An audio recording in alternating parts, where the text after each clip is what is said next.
Hey, welcome back, guys. It's Sunday right now. As you can see, the weather's a little gloomy.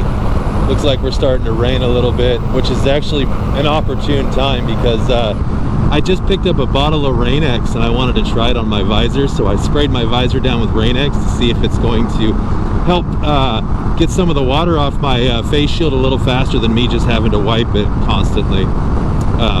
Because as we all know, that's a huge problem riding in the rain is your visibility, because it doesn't always work in your favor. You could try to turn your head from side to side or wipe it or whatever, and it's still constantly getting covered with rain. So anyways, I'm super stoked to try it because I don't know why I haven't thought about this before, but I was like driving home from work the other day in the rain, and I was like, man, I bet you I wouldn't have to use my window wiper so much if I used Rain-X. And then it was like a light went off in my head. I'm like, why don't I use Rain-X on my face shield? Duh. So anyways, here we are, Rain-X on my face shield, and we're gonna see how this works out. It's not a super heavy rain, it's like sprinkling right now, so it's really not doing much. But even with a little bit of sprinkles, it doesn't seem like it's doing anything at all. So I don't know. We'll see. I'll give you an update towards the end of the video if we get into some rain. Oh yeah, look at this. Anyways, so yeah, it's been a minute, guys. I'm sorry. My videos have been super sporadic. I've been dealing with selling my house and trying to move on to the next adventure in our life. And so yeah, not really sure if we're moving out of Oregon or if we're going to stay in Oregon. I'm not 100% certain on that, but I'll let you guys know if that actually comes to pass. We're going to buy property somewhere. We're just not sure where yet. So I want to do like a 5,000 mile review on the BMW, and I know it's not exactly 5,000. If you can see, it's 4,882 miles at the time of me saying that right now. So it's close enough to 5,000, I feel, to give you an honest 5,000 mile review and where I stand on this bike and with this bike, and would I recommend it and would I buy it again, and how it's been for me riding it in multiple different terrains. I feel like I've given myself quite a bit of time over the number of 2 years and 5,000 miles. Almost 5,000 miles later, here we are on the BMW G310GS, and I can safely say to you right now that it was a great purchase, and I don't regret making the decision to buy this bike. And I want to kind of go over a few key topics of where this bike shines and where it could be improved upon.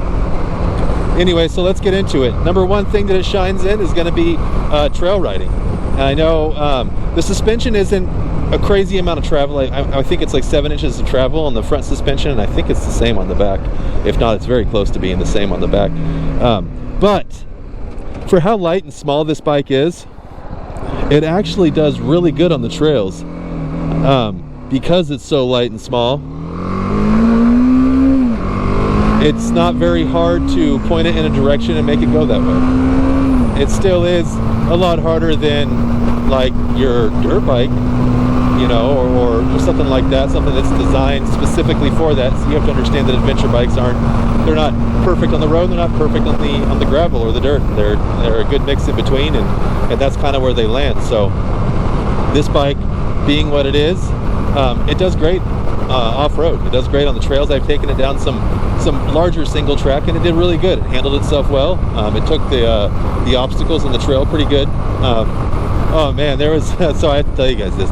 I was out riding my dirt bike up in some pretty populated trail areas out here in Estacada. It's called Ladie Flats, and man, I was out there riding, and I came around this corner. I was probably going about 15 miles an hour. It wasn't very fast, but I came around this corner. My son was behind me on his bike, and as soon as I crested the corner, right around the apex of the turn, there was right in front of me, probably about 20 feet in front of me, was a mom and her 2 cubs. It was the sow and her 2 cubs, and my heart stopped. I wish I had my GoPro. And it's funny because before we left for that trip, my son's like, "Don't forget your GoPro, Dad." And I was like, "Well, I don't have a mount for my my dirt bike helmet." And so that prompted me not to bring my GoPro, and I wish I would have sorry. Anyways, sorry. I wish I would have devised something to put the mount on my helmet, because that would have been a pretty cool encounter to catch on camera, because it totally caught me off guard. I was legitimately frightened for a split second, and she turned and looked at me, and then I just revved my engine a few times, and she took off into the woods along with her 2 cubs. But still, she was a pretty good sized black bear, you know, and for a pretty good sized black bear, she's still pretty small. But regardless, a mother bear and her cubs is nothing to tango with, and I definitely did not want to stick around long enough to see what her reaction would have been had I have just stayed there and looked at her. So I hightailed it out of there with my son pretty quick after the encounter, got back to the main road and took a different trail system. But yeah, little side tangent. Sorry, that was just an exciting moment of riding off-road, and I wanted to share that with you guys. So anyways, what was I saying? I totally lost train of thought. give me a second, guys.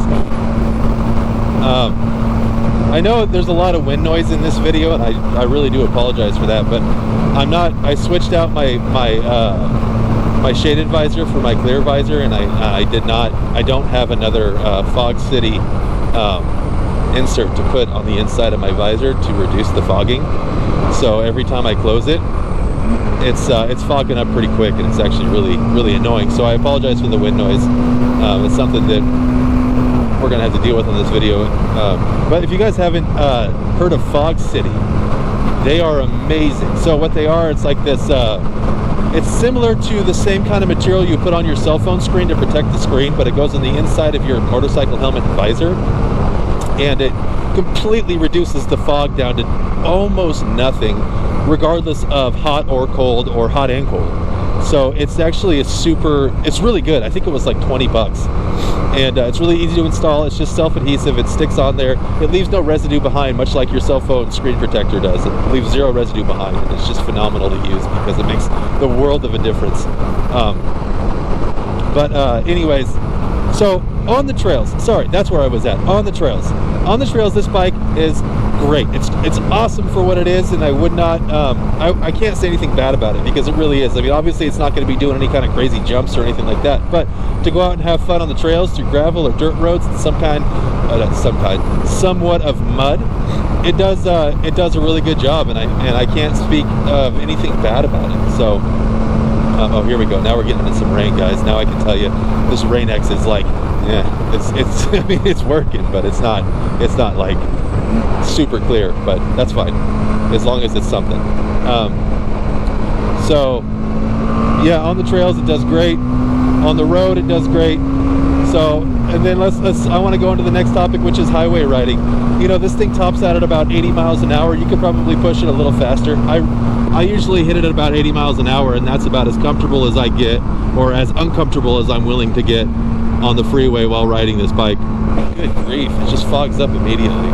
Anyways, and so I don't like to go much past 80 miles an hour, and realistically, if I'm being honest with you, I really don't go much past 75 miles an hour on the freeway with this bike. I'll usually try to stick in the somewhat slow lane, middle lane, you know, and I'm not going in the fast lane, and I'm not going in the slow lane. I'm about middle. It has plenty of power to get up to speed, but the issue comes when you try to pass people. It doesn't have a whole lot of passing power, and if you're not trying to weave in and out of traffic, then that's not necessarily a big deal. But if you find yourself in a sticky situation where traffic all of a sudden stops, or you find yourself in a situation where you have to get around something quickly, then it's going to be lacking in that area. So my only suggestion to you for that would be to pay extra close attention when you're on the freeway, and just keep in the back of your mind that this bike does not have the power to get you around something quickly. It will get you around it, it just won't do it quickly. So I thoroughly enjoy riding it on the freeway. I don't find anything wrong with it. I wouldn't say not to ride it on the freeway. I don't see there's no problem with it. It does just fine. It handles itself well, and it like I said, it has plenty of power. It gets up and goes with traffic, so you don't have to worry about that. That's not going to come into you're not going to find yourself in any situation where you can't keep up with traffic, is what I'm trying to say. So just keep that in mind. It has very little passing power. It will pass, it just won't do it well. And then as far as the ergonomics of the bike, I'm still where I've always been at with this bike, that the stock seat, for me, my personal opinion, because somebody else commented, and I want to clear that up too, they're like, the seat is subject to the individual. Yes, you are 100% right. It is completely subjective. And But for me, the seat is uncomfortable. For you, it might not be, and I thought I made that clear enough in the last video, or in the video that I did talking about the ergonomics of the bike. Maybe I didn't, I don't know. But for me, the seat is not comfortable enough. I wish it was more comfortable. Yeah, I wish the seat was more comfortable, but that's an easy fix, right? We just get a new seat, and that pretty much takes care of the problem of it being uncomfortable. So, yeah, the ergonomics are still great though. Like, it's a typical upright seated style bike. You're not uncomfortable on it. You're not, slouched back. You're not hunched over. You're kind of perfect right where it sits. And so for that reason, this makes a great long distance touring bike. Now, I said in other videos that I wouldn't take it long distance, but after multiple trips on the freeway and extended stays on the freeway, I think it's going to do just fine. But I will say this much though. This bike revs high in the high RPMs, so that brings me to a concern that I have with the longevity of the motor on longer road trips. So if you're trying to keep up with speed and you're dealing with the entire time you're riding those RPMs super high, it might shorten the lifespan of the engine. Now, I think I've said this once before in a video where there was a guy, I'm part of this BMW GS group on Facebook, and this dude was on like a 1,200 mile or whatever road trip, and then like 600 miles or whatever it was into it, his motor blew. So I don't know if that has anything to do with keeping at high RPMs the entire time. I don't know. I'm not, I'm not a BMW technician to tell you the proper or the reason behind that, and I'm not trying to, but I am saying if you can listen to the bike at high RPMs for long periods of time, you can kind of gather your own assumption to say it's probably not the healthiest for the bike. Obviously, it was designed to do it, but I just don't know how long it was designed to do it for at a consistent, steady RPM like that, riding that high. So that would be my only concern on long distance trips with this, is how much stress you're going to put in the motor. So the only fix that I can say for that is to upgrade the front sprocket. I know that Amazon has 17 tooth front sprockets. I don't know the quality of them. I would like to say they're probably decent. The reviews are, it's a 5-star review, but I can't really I can't speak on that too much because I haven't done that yet to this bike. I do plan on doing it to this bike and then doing a test ride, and not specifically the Amazon one, but I am planning on looking around and seeing if I can find a 17 tooth front sprocket from a reputable company that isn't China made, so I can ensure the quality of it. And so yeah, on the freeway, like I said, it's great. That would be my only advice for long distance traveling, is to get a larger front sprocket so you're not having to worry about it blowing up the motor, because that is, to me, that seems like a pretty valid concern, because you are riding those RPMs really high for a long time. So yeah, and then through town it's great, right? Like on these city streets, it's really good. It can weave in and out of traffic just fine. It has LED headlight and brake light and blinkers, so it's easily seen. And then as far as the reliability of the bike, I've, like I said, 5,000 miles, and I've experienced no problems with its reliability. It's been a great bike. It has not proven to me any other way. Maybe the earlier iterations of this bike, maybe they were a little less reliable, but this one seems to be very reliable. I haven't owned any earlier models of this bike. This is the first one I've owned of the 310, and this is the first bike I've owned in general is this 310, so I can't really speak on anything prior to it or any of its competitors for that matter. So specifically for this bike, I haven't experienced any mechanical issues or major malfunctions that would cause me to tell you guys otherwise. It's been a great bike for me, and I would expect and anticipate it to continue to be a great bike for me.